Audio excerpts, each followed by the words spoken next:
जी कुलदीप जी, आपका बहुत बहुत स्वागत है हमारे चैनल में। धन्यवाद जी। सर, आप उत्तराखंड देहरादून के चर्चित शहर हैं समाज सेवा को लेकर के।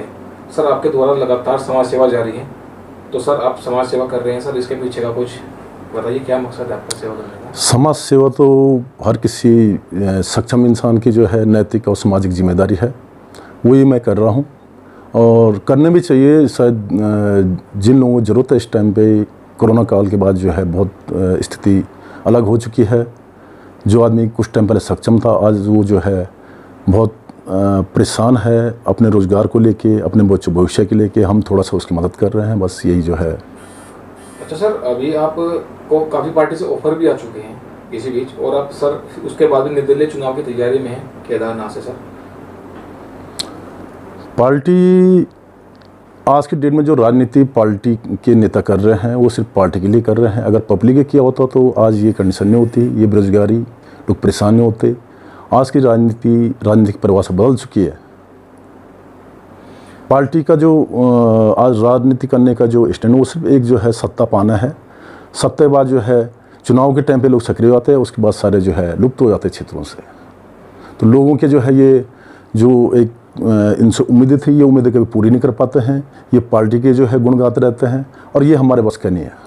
तो सर आप चुनाव जैसे लड़ेंगे निर्दलीय, तो सर आपका क्या मेन ऐसा रहेगा मुद्दे जिनको लेकर के आप जनता के बीच में आएंगे या उनके लिए सर कार्य करेंगे? क्या कुछ ऐसा डिफरेंट अलग? हाँ, मेरा जो इस टाइम पे पार्टी से वो जो चुनाव लड़ने का या जीत के जाने के बाद की जो एक सोच है, जो मेरा एक विज़न है, वो ये है शिक्षा, स्वास्थ्य, रोजगार। बात तो सब करते हैं, लेकिन कभी इस पर किसी नेता ने प्रयास आज तक किया ही नहीं है। देखा जाए तो तीनों ज़्यादा मुश्किल थी नहीं करने, इन तीनों चीज़ों को काम करना ज़्यादा मुश्किल नहीं था, क्योंकि जो हमारा प्राइवेट सेक्टर है वो एक बहुत बड़ा सेक्टर है। गवर्नमेंट सेक्टर से कहीं ज़्यादा रोज़गार इन लोगों ने दिया और आज हम उसको इन्वाइट कर सकते हैं वहाँ पे। रोज़गार क्षेत्र में जो बात करूँ मैं, तो हम लोग वहाँ पे जो है ये मल्टीनेशनल कंपनियाँ तो इन्वाइट कर सकते हैं, क्योंकि हमारे पास प्राकृतिक खनिज की कोई कमी है ही नहीं।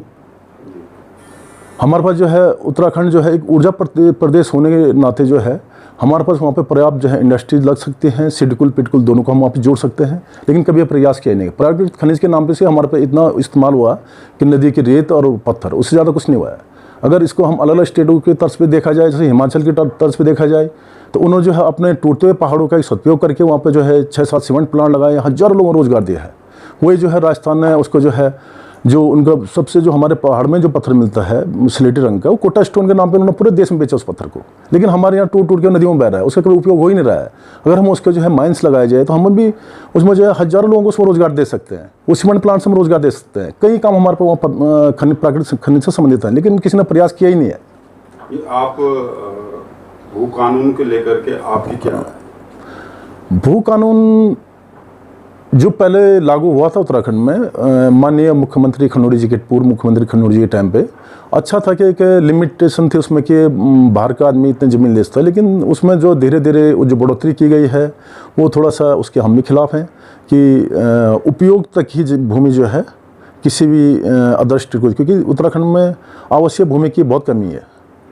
अदर स्टेट की अपेक्षा उत्तराखंड में बहुत कम आवश्यक भूमि है, और जो कि यहाँ के लोगों ने पर्याप्त है, तो उसको थोड़ा सा एक लिमिटेशन रखना चाहिए। लेकिन भूमि खरीद बिल्कुल बंद कर जाए किया जाए आउट ऑफ स्टेट यहाँ पे, तो ये तो शायद संवैधानिक अधिकारों का हनन होगा।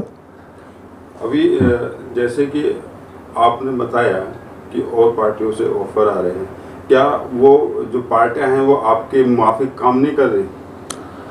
ये तो जनता जानती है अच्छी तरह से। अगर ऐसा नहीं होता तो फिर मैं केदारनाथ में लोग मुझे सपोर्ट क्यों करते हैं? मैं एक निर्दलीय कैंडिडेट हूँ। मैंने पहले ही प्रयास किया है और उसमें बहुत कम वोटों से मैं रह गया था, और दोबारा जो है उन्हीं लोगों ने मुझे दोबारा वहाँ चुनाव लड़ने, क्योंकि मेरे चुनाव लड़ने कोई मकसद तो था ही नहीं इस बार, ना ही मैं कुछ चुनाव शुरू। वहाँ से कई लोग मेरे पास आए हैं, कई पॉलिटिकल लोग हैं, बोला रावत जी आप जो हम प्रयास कर लीजिए, है ना, इस बार जो है हम आपको विधानसभा पहुँचाएंगे, हमारी बात आप वहाँ रखोगे। तो लोगों ने पसंद किया है। ये तो पब्लिक का डिसीजन होता है कि चुनाव किसको जिताना किसको हराना है, वो तो काम का वोट मिलता है।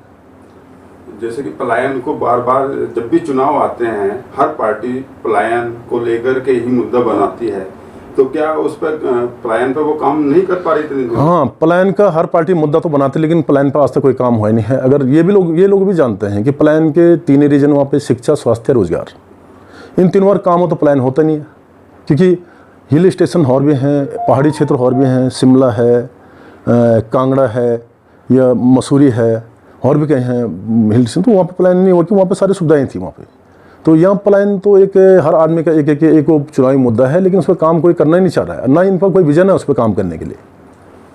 क्या हमारी जो आपको लोकल पार्टी जैसे यूकेडी है या जैसे आम आदमी पार्टी अभी आ रही है, तो क्या लगता है कि वो कुछ कर पाएंगे या ऐसे ढोल ढिंढोरों की तरह पीट के चले जाएंगे? आम आदमी पार्टी तो एक वर्चस्व, एक विस्तारीकरण की राजनीति कर रही है, उससे तो हमें कोई उम्मीद है नहीं। लेकिन यूकेडी हमारी क्षेत्रीय पार्टी थी, हमारी भी एक संपत्ति इस पार्टी के साथ है कि ये पार्टी उभर नहीं पाई है। बहुत जरूरी है कि इस क्षेत्र के विकास के लिए क्षेत्रीय पार्टी का आना, लेकिन इस पार्टी का दुर्भाग्य है कि ये पार्टी धीरे धीरे सिमटती गई है, सत्ता में कभी आ ही नहीं पाई है। आगे शायद प्रयास करें तो हो सकता है कि कभी सत्ता में आए तो कुछ बदलाव आए, नहीं तो केंद्र की पार्टी के भरोसे हम जो है उत्तराखंड का विकास नहीं कर सकते हैं।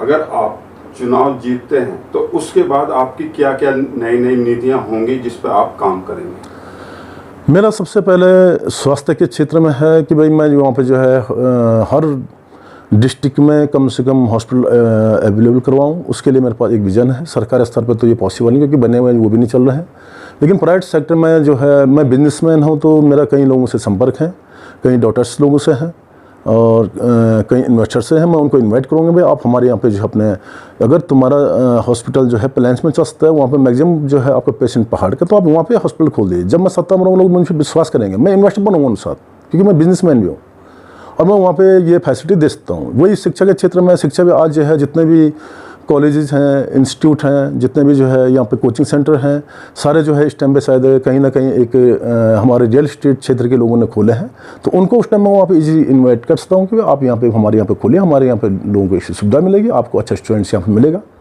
और ये जो है देहरादून में लगातार एजुकेशन हब के नाम पर भीड़ हो रही है, वो भीड़ भी कम हो जाएगी। वही जो हमारा रोजगार क्षेत्र, रोजगार में आपको पहले बताया कि मेरा जो विजन वहाँ पे, मैंने व्यापारी होने के नाते मुझे काफ़ी रोज़गार वहाँ पे दिखता है। सबसे पहले हमारा जो है, पहाड़ में एक कहावत चली है कि पहाड़ की जवानी और पहाड़ का पानी पहाड़ के काम नहीं आया, तो मैं उसे कंप्लीट फेल कर सकता हूँ, क्योंकि पहाड़ का पानी तो हमारा बहुत काम आता है। अगर जो है गाजियाबाद से या फिर बद्दी से हमारे पास पानी बिकने को आता है, एक्को नाम से, बिस्लरी नाम से और कई नाम से आता है, वहाँ का पानी हमारा बिक सकता, तो हम वहाँ पहाड़ का पानी क्यों नहीं बेचते हैं? और पानी का व्यापार कोई छोटा व्यापार नहीं है, करोड़ों अरबों का व्यापार है पानी का व्यापार। हम पहाड़ का पानी जो हम भी जो है दिल्ली, कलकत्ता, अलग अलग सिटियों पर छाते हैं, कोई दिक्कत नहीं। हिमालय के नाम से पानी, हम तो वास्तव में उसको जो है हिमालयन वाटर दे रहे हैं उसको, कहने को तो बद्दी से प्लांट चल रहा वो दे रहा है हिमालय, वो तो हिमालय है ही नहीं, वहाँ कहाँ से दे रहे हिमालय वाटर, वो तो एक झूठा वो कर रहे हैं अपना प्रचार प्रसार, लेकिन हम लोग दे सकते हो। तो उसमें मेरा एक प्रोग्राम है कि वो करने का कि भाई मैं यहाँ पर जो है एक बड़ा वाटर प्लांट जगह जगह लगा के उस पानी का हम पूरी तरह से इस्तेमाल करेंगे।